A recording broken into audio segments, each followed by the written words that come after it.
मांसाहार पुण्य है या पाप, जानिए गरुड़ पुराण क्या कहता है। एक बार जब श्री कृष्ण एक पेड़ के नीचे बैठे बांसुरी बजा रहे थे, उसी तरफ एक हिरण दौड़ता चला आया और उनके पीछे आकर छुप गया। वो हिरण बहुत ही घबराया हुआ था। भगवान श्री कृष्ण ने उसके सिर पर हाथ फेरते हुए कहा कि क्या हुआ, तुम क्यों छिप रहे हो। उसका पीछा करते हुए एक शिकारी भी वहां आ पहुंचा और बोला, यह मेरा शिकार है, इसे मुझे दे दो, इस पर मेरा अधिकार है। तब भगवान श्री कृष्ण बोले, हर जीवित जीव पर उसका खुद का अधिकार होता है, न कि किसी और का। तब वह शिकारी क्रोध में बोला, यह मेरा शिकार है, इसे मैं पकाकर खाऊंगा। तब भगवान श्री कृष्ण बोले, किसी भी जीव को मारकर खाना पाप की श्रेणी में आता है। क्या तुम पाप के भागी बनना चाहते हो? मांसाहार पुण्य है या पाप, क्या तुम धर्म को नहीं जानते? तब वह शिकारी बोला, मैं तुम्हारे जितना शिक्षित तो नहीं कि यह जानूं कि मांसाहार पुण्य है या पाप, पर मैं यह जानता हूँ कि जीव को मारकर खाना, इसमें कोई हर्ज नहीं है। मांसाहार से तो एक तो वह जीव को जीव बंधन से मुक्त कर रहा है, फिर क्यों मांसाहार से मना किया जाता है? मांसाहारी होने को क्यों नहीं कहा जाता? वैसे भी मैं इसको मारकर नीच योनि से मुक्ति दिलाकर पुण्य ही कमा रहा हूँ, फिर इस पर पाबंदी क्यों? इसे तो प्रोत्साहित करना चाहिए। जहाँ तक मैंने सुना है, जीव हत्या तो शास्त्रों में भी बताया गया है। राजा लोग शिकार किया करते थे। ऐसे तमाम तर्क देते हुए श्री कृष्ण से पूछने लगे कि फिर क्यों ये मांसाहार गलत है और पाप की श्रेणी में क्यों आता है? आप ही बताइए, मांसाहार पुण्य है या पाप? भगवान श्री कृष्ण समझ गए कि इसकी बुद्धि मांस खाने के कारण तामसिक हो गई है और उसने सोचने और समझने की बुद्धि भी खो दी है। फिर भगवान श्री कृष्ण बोले, इस अंतहीन विषय पर पहले मैं कोई राय नहीं दूंगा। मेरी इस छोटी सी कथा सुनने के बाद तुम्हें उत्तर देना कि मांसाहार पुण्य है या पाप और तुम्हें मांस खाना है या नहीं।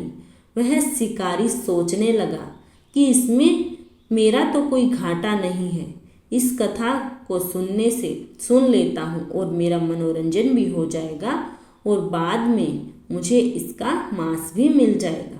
तो भगवान श्री कृष्ण ने अपनी कथा आरंभ की। एक बार मगध में खाद्य संकट खड़ा हो गया तो अन्न का उत्पादन कम रहा। राजा को चिंता हुई कि यदि इस समस्या का शीघ्र निदान नहीं किया गया तो संरक्षित अनाज कोष भी खत्म हो जाएगा और संकट भीषण हो जाएगा। तो सम्राट ने अपनी राज्य सभा में पूछा, देश की खाद्य समस्या को सुलझाने के लिए सबसे सस्ती वस्तु क्या है? मंत्रीगण सोच में पड़ गए। चावल, गेहूं, आलू इत्यादि पदार्थ को उगाने के लिए बहुत परिश्रम करना पड़ता है। वह तभी प्राप्त होते हैं जब प्राकृतिक का प्रकोप न हो। ऐसे में तो कुछ सस्ता हो ही नहीं सकता। तभी शिकार का शौक रखने वाले एक मंत्री ने सोचा कि यही उत्तम अवसर है, क्यों न अंधाधुंध शिकार के लिए राजा की अनुमति ले ली जाए। उसने सभा में कहा कि सबसे सस्ता खाद्य पदार्थ है मांस। इसके लिए धन का खर्च भी नहीं है और पौष्टिक खाना भी मिलता है। सभी सामंतों ने इस बात का समर्थन कर दिया, लेकिन मगध के प्रधानमंत्री भी अभी चुप थे। सम्राट ने पूछा, मंत्री आप चुप क्यों हैं? आपने कोई अनुमोदन नहीं किया, आपका क्या मत है? मंत्री ने कहा, मैं यह नहीं मानता कि यह कथन सही है कि मांस सबसे सस्ता पदार्थ है। फिर भी इस विषय पर मैं अपने विचार आपके सामने कल रखूंगा। प्रधानमंत्री उसी रात मांसाहार का प्रस्ताव रखने वाले सामंत के घर पहुंचे। सामंत ने इतनी देर रात मंत्री को अपने घर आया देखा तो वह घबरा गया।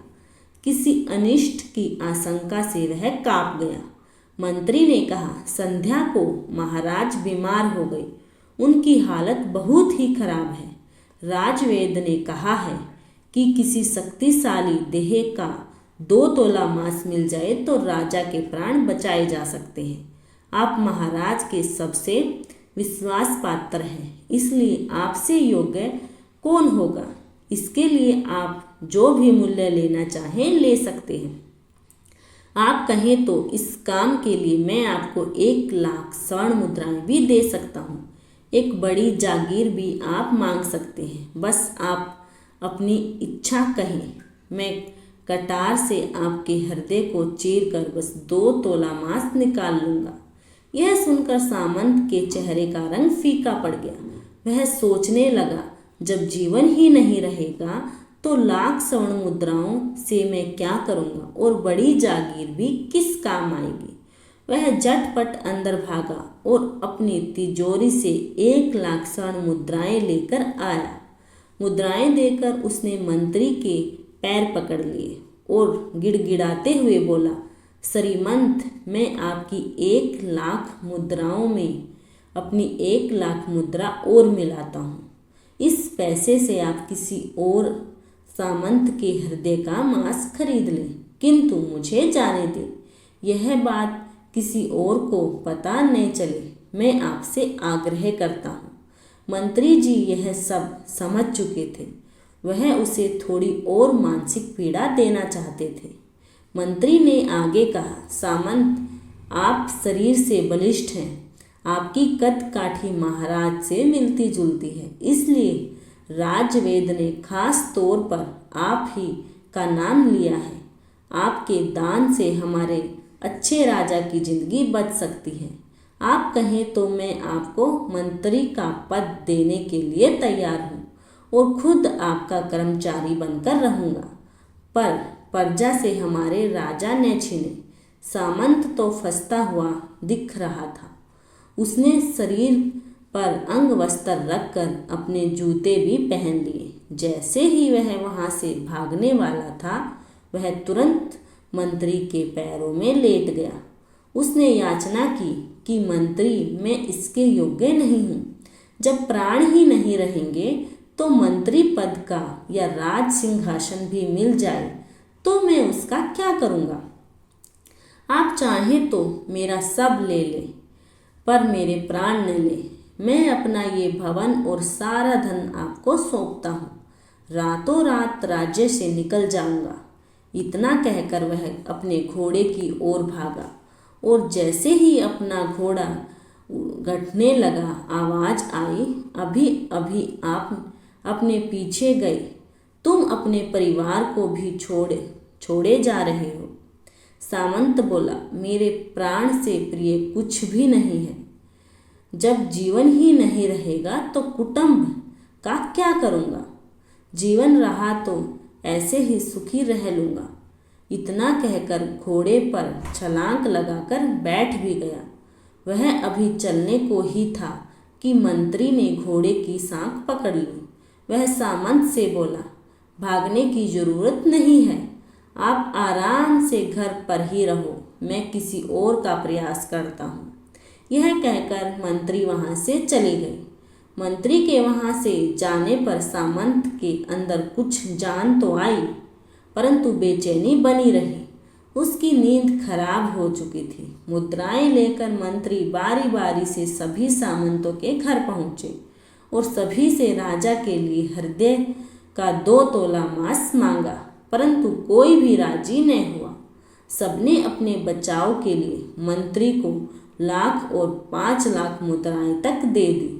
इस प्रकार मंत्री ने एक ही रात में करोड़ों स्वर्ण मुद्राएं जमा कर ली। फिर सुबह होने से पहले ही अपने महल पहुंच गया। अगले ही दिन राजसभा में सभी सामंत समय से पहले ही पहुंच गए।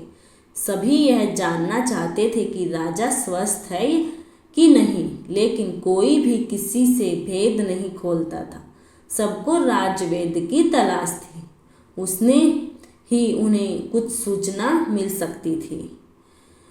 मंत्री ने सैनिकों को आज्ञा दे रखी थी कि जब तक महाराज राजसभा में न आए, किसी भी सामंत को महल से बाहर जाने की आज्ञा नहीं है। राजा सभा में अपनी चिर परिचित गति में आए और अपने सिंहासन पर आकर बैठे। सभी सामंतों ने देखा, कहीं से भी राजा उन्हें अस्वस्थ नहीं लगे। उन्हें तो कुछ हुआ ही नहीं था। मंत्री ने उनसे झूठ बोला। हर सामंत के मन में यही विचार चल रहा था, पर कोई भी किसी और को कुछ भी न बोल रहा था। तभी मंत्री ने राजा के समक्ष 1 करोड़ स्वर्ण मुद्राएं रख दी। राजा ने पूछा, ये स्वर्ण मुद्राएं किसके लिए और कहाँ से आई? मंत्री ने कहा, 2 तोले मांस के लिए इतनी धनराशि जुटाई है, पर मांस न मिला। अपनी जान बचाने के लिए सामंतों ने यह मुद्राएं दी हैं। अब आप यह विचार कीजिए, मांस कितना सस्ता है। राजा को बात समझ में आ गई। उन्होंने प्रजा को अतिरिक्त परिश्रम करने का निवेदन किया और राजा के अनाज भंडार से अनाज निकालकर श्रमिकों को दिया गया। उन्होंने पौष्टिक सब्जियों की खेती का तुरंत आदेश दिया। वह 1 करोड़ स्वर्ण मुद्राएं इसी कार्य के लिए और श्रमिकों के कल्याण के लिए खर्च की गई। ऐसे साग सब्जी तेजी से उगी, जिससे प्रजा का कल्याण भी हुआ और पौष्टिकता भी मिली। कुछ समय बाद मौसम अनुकूल हुआ और खेती लहलाने लगी। इस प्रकार राज्य से खाद्य संकट दूर हुआ।